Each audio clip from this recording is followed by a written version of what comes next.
1장 1절부터 16절까지만 함께 읽겠습니다. 야곱이 라반의 아들들이 하는 말을 들은즉 야곱이 우리 아버지의 소유를 다 빼앗고 우리 아버지의 소유로 말미암아 이 모든 재물을 모았다 하는지라. 야곱이 라반의 안색을 본즉 자기에게 대하여 전과 같지 아니하더라. 여호와께서 야곱에게 이르시되 내 조상의 땅 내 족속에게로 돌아가라. 내가 너와 함께 있으리라 하신지라. 야곱이 사람을 보내어 라헬과 레아를 자기 양떼가 있는 들로 불러다가 그들에게 이르되 내가 그대들의 아버지의 안색을 본즉 내게 대하여 전과 같지 아니하도다. 그러할지라도 내 아버지의 하나님은 나와 함께 계셨느니라.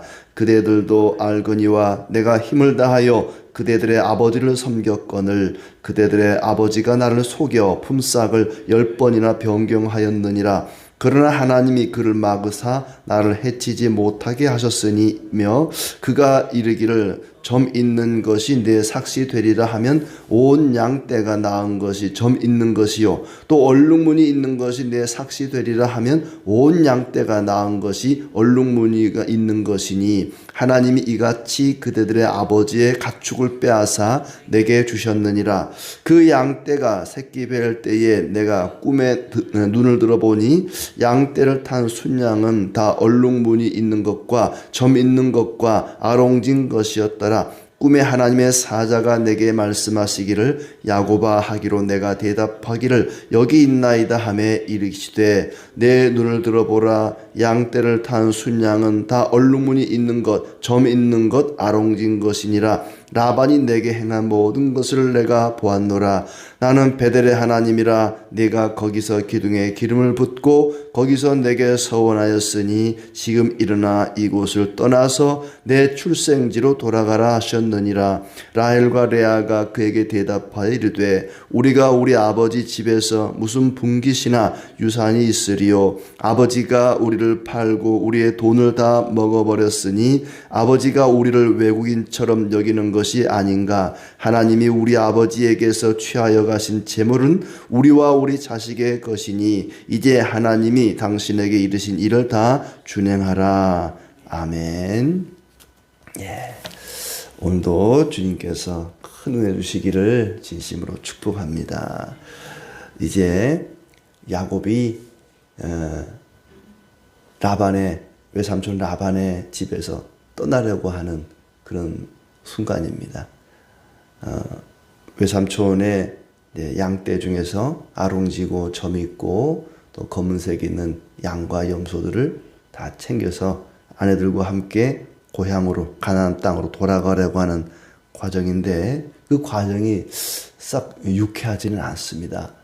라반의 아들들이 음해하는 것부터 이야기가 시작이 되는데 우리 아버지의 소유를 다 빼앗고 우리 아버지의 소유로 말미암아 이 모든 재물을 모았다 하는지라. 라반의 아들들도 참 염치가 없죠. 야곱이 얼마나 고생하고 힘들게 모은 재산인데 월급도 제대로 안 챙겨주고 그렇게 고생을 시켜놓고 이제 와서는 우리 아버지 재산을 몽땅 빼앗아서 마치 훔쳐서 도망가려고 하는 것처럼 이야기를 하는 겁니다. 또 라반이 전과 같지 않음을 야곱이 눈치를 챕니다. 외삼촌 라반도 얼굴빛이 야곱을 대하는 그 낯빛이 예사롭지가 않다 하는 것을 느끼는 거죠. 그러니까 만약에 라반이나 라반의 아들들이 아주 친절하게 잘 대해줬더라면 떠날 생각을 하지 않았을 거예요.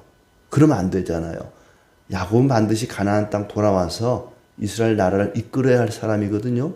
그 하나님께서 속된 말로 정내미를 뚝 떨어지게 만드는 거예요. 라반과 아들들을 통해서 더 이상 내가 여기 있고 싶지 않다. 다시 고향 돌아가야겠다. 우리 어머니에게로 돌아가야지. 그런 마음을 갖도록 이렇게 라반도 그렇고 라반의 아들들도 그렇고 불친절하게 불친절할 정도가 아니라 아주 야곱을 괴롭게 하고 있습니다. 고난이 내게 유익이라는 말이 있는 것처럼 이렇게 라반과 아들들이 야곱에게 좋지 않게 대함으로 내가 더 이상 여기 있을 곳이 아니구나 떠나야지, 가나안 땅 가야지라는 마음을 먹게 합니다. 이 세상이 너무 평안하고 행복하면 우리 하나님 나라에 대한 소망 같은 게 없어져 버리죠. 여기가 천국이다. 여기서 살자. 예수님 안 왔으면 좋겠다. 이런 마음 갖게 되지 않겠습니까? 고난을 당하게 되면은 하나님 나라를 생각하고 주님을 사모하게 될 것입니다. 그것뿐만 아니라 이제 환경을 통해서 야곱의 그 주변 환경을 통해서 야곱이 바단 아람을 떠나고 싶은 마음을 주셨는데 그걸로는 부족해서 하나님께서 직접 말씀을 하십니다. 말씀을 통해서 직접 이곳을 떠나라는 명령을 내리지요. 3절 말씀에 여호와께서 야곱에게 이르시되 내 조상의 땅 내 족속에게로 돌아가라. 내가 너와 함께 있으리라. 돌아가라. 환경도 돌아갈 수밖에 없게 만들고 하나님께서 직접 말씀으로 돌아가라고 말씀하십니다. 그리고 이제 야곱이 그 아내들을, 아내가 4명이나 됐잖아요. 4명의 아내들을 모아놓고 설득을 합니다. 당신들의 아버지가 전과 같지 않소. 나는 열심히 아버지를 섬겼는데 아버지가 나를 속였습니다. 서로 속였다 그래요, 지금. 그런데 하나님이 나를 해치지 못하게 하시고 아버지의 가축을 빼앗아 내게 주셨습니다. 12절 라반이 내게 행한 모든 일을 내가 다 보았다. 내 눈을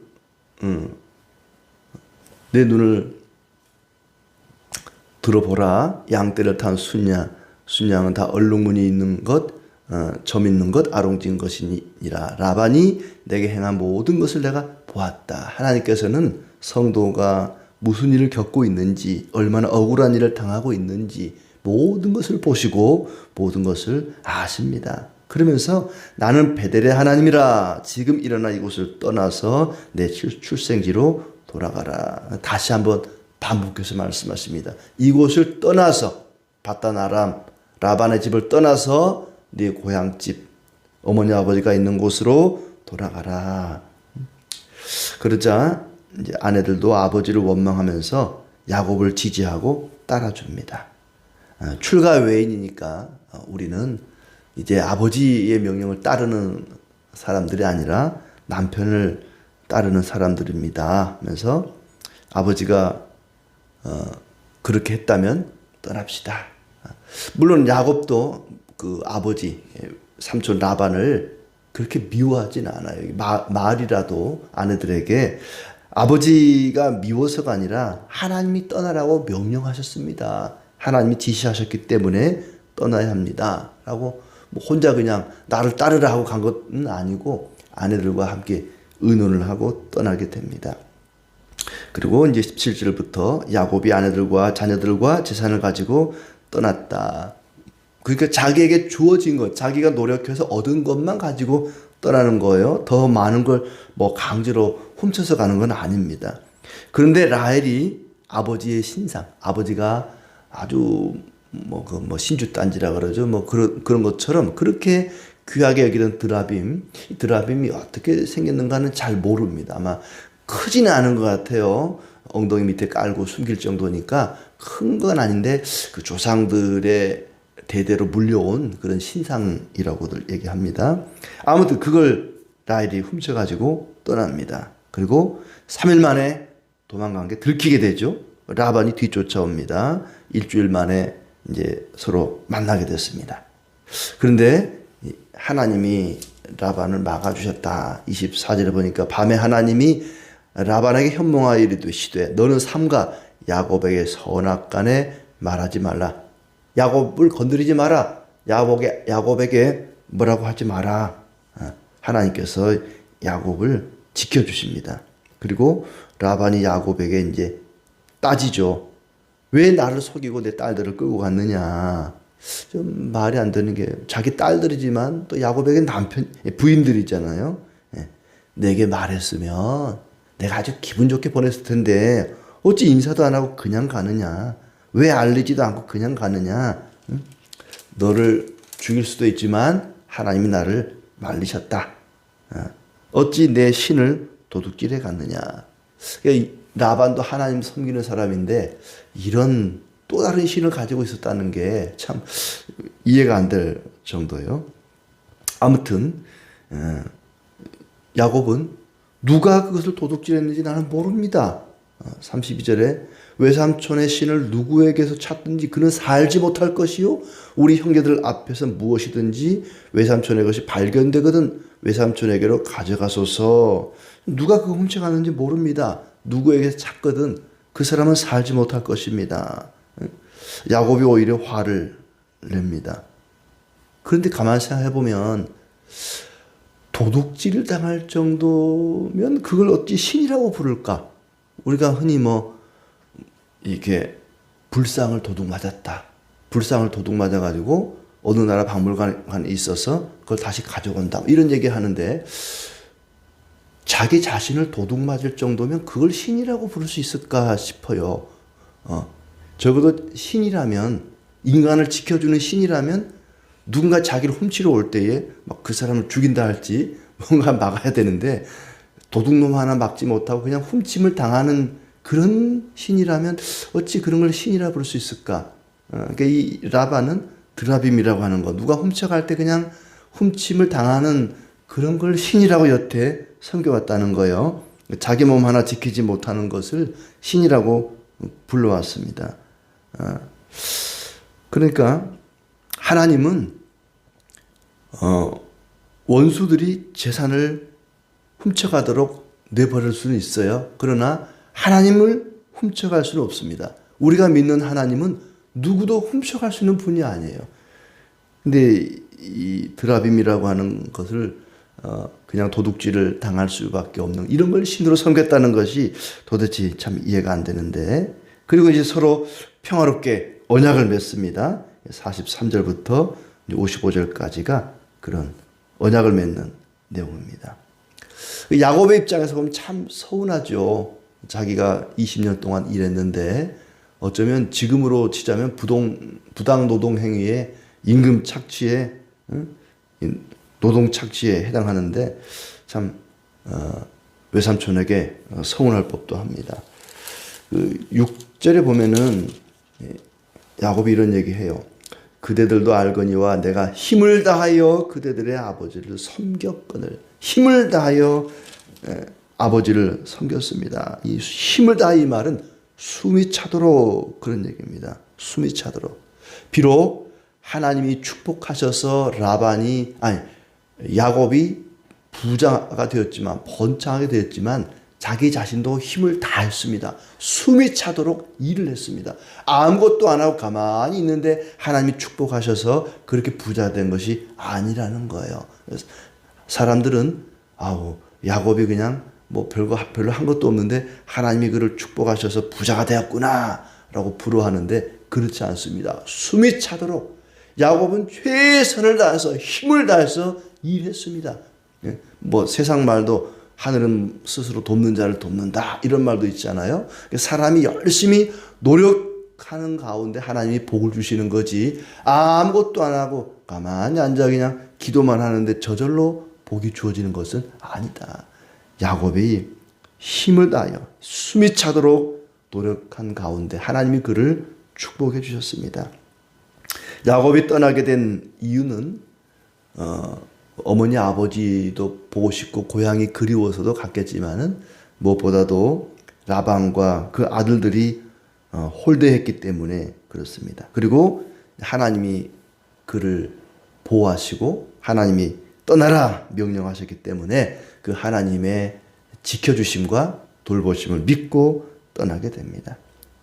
베델의 하나님이라는 말에 용기를 얻죠. 베델의 하나님. 베델의 하나님이 어떤 분입니까?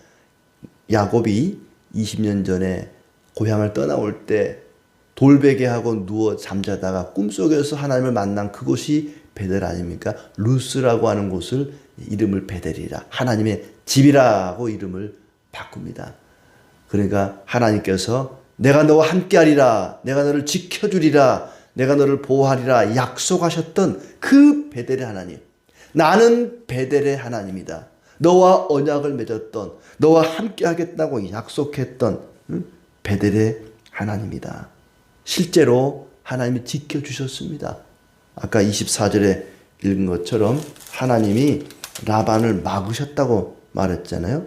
밤에 하나님이 아람 사람 라반에게 현명하이르되 너는 삼가 야곱에게 선악간에 말하지 말라. 야곱을 곱게 보내라, 그 얘기입니다. 너 야곱 건드리지 말고 그냥 곱게 보내라. 그 근거가 뭐냐면 바로 28장 15절 베델의 하나님, 내가 너와 함께 있어 네가 어디로 가든지 너를 지키며 너를 이끌어 이 땅으로 돌아오게 할지라. 내가 내게 허락한 것을 다 이루기까지 너를 떠나지 아니하리라. 이 베델의 하나님이 베델에서 말씀하신 것이죠. 나는 베델의 하나님이다. 너와 함께 하겠다고 약속했던 그 하나님이다. 하나님께서 나타나셔서 이 땅을 떠나라고 말씀하셨죠. 하나님께서는 성도들의 걸음걸음을 한 걸음 한 걸음 늘 지켜주십니다. 생각해 보면은 20년 동안 하나님은 베델에만 계시는 줄 알았는데 바로 이 바단 아람 외삼촌의 집에서도 함께 하셨습니다. 야곱이 양떼를 치고 외삼촌의 일을 돕는, 또 외삼촌에게 핍박을 받는 그 상황 속에서도 하나님은 야곱을 지켜주시고 함께 하셨다는 것을 알 수 있습니다. 이제 20년 만에 나타나서 때가 되었다. 돌아갈 때가 되었다. 그러니 너는 고향으로 돌아가라 말씀하십니다. 그런데 한 가지 우리가 주목할 것은 아까 그 드라빔, 라반이 섬겼던 신에 대해서 32절에 이것을 훔친 사람이 있다면 그는 반드시 살지 못할 것입니다 라고 말했는데, 그의 사랑하는 딸, 가장 사랑하는 여인 라헬, 그녀가 드라빔을 훔쳐온 거예요. 결국 어떻게 됐습니까? 막내 아들 나타가 죽습니다. 이 드라빔 훔쳐온 사람이 있다면 살지 못할 것입니다 말을 했는데, 라헬이 베냐민을 낳다가 산고로 인해서 죽어요. 사람이 말 조심해야 됩니다. 말이 씨가 된다고 이거 훔쳐온 사람 살지 못할 것입니다 그런데 진짜로 죽고 맙니다. 사람이 참 이렇게 말을 조심해야 된다는 게, 그 사사기에 보면은 사사 입다가 암몬 자손을 이기게 해주시면, 하나님이 이 암몬 자손을 이기게 해주시면 제가 평안히 돌아올 때에 누구든지 제 집에서 가장 먼저 나와서 나를 영접하는 사람, 그를 여호와께 번제로 드리겠습니다 라고 약속을 하거든요. 소원을 하거든요. 근데 무남 동료 외동딸이 가장 먼저 나온 거예요. 말을 조심해야죠. 자기가 한번 내뱉은 말을 주워 담을 수 없으니까 결국에는 번제로 드리는데, 뭐 진짜로 제물로 드렸다는 건 아니라 평생을 혼자 수절하면서 지낸 것으로 그렇게 여겨집니다. 사람이 참 말 조심해야겠다. 함부로 말했다가 그 말이 그대로 이루어지는 수가 있다는 얘기입니다. 라반과 아들들이 음해할 때 야곱이 얼마나 서운했을까. 20년 동안 죽어라고 힘을 다해서 숨이 차도록 일해서 삼촌의 재산도 많이 늘어나고 부자가 되고 했는데, 결과적으로는 그것 때문에, 그것 덕분에 또 합력하여 선을 이루는 일이 일어나게 됩니다. 그러니까 라반과 아들들이 야곱에게 잘 대해줬더라면 떠나지를 않았겠죠. 이 세상의 미움과 증오가 오히려 우리에게 유익이 될 때가 있습니다. 세상이 나를 미워하고 이 세상의 고난 때문에 내가 하나님의 복을 사모하고 하나님의 나를 더욱 사모하게 되기 때문에 그렇습니다. 신약 성경의 사도행전에 보면은 유대인들이 스데반을 돌로 때려 죽입니다. 그러자 교회가, 성도들이 뿔뿔이 흩어져서 전 세계로 흩어져 가게 됩니다. 만약에 세상이 교회를 정말 잘해주고 괴롭히지 않았더라면 교회는 예루살렘 안에만 머물러 있었을 것입니다. 흩어질 생각을 하지 않았을 거예요. 분명히 하나님께서 예루살렘과 유대와 사마리아 땅끝까지 이르러 내 증인이 되리라 했는데 흩어질 생각을 안 하니까 하나님께서 스데반을 순교하게 하심으로 교회가 흩어지게 만드십니다. 어떤 상황 속에서도 하나님이 우리와 함께 하시고 합력하여 선을 이룬다는 사실을 잊지 말고 우리의 환경과 또 말씀을 통해서 명령하실 때 그 하나님의 지시하심을 순종하는 그런 삶이 되기를 바랍니다.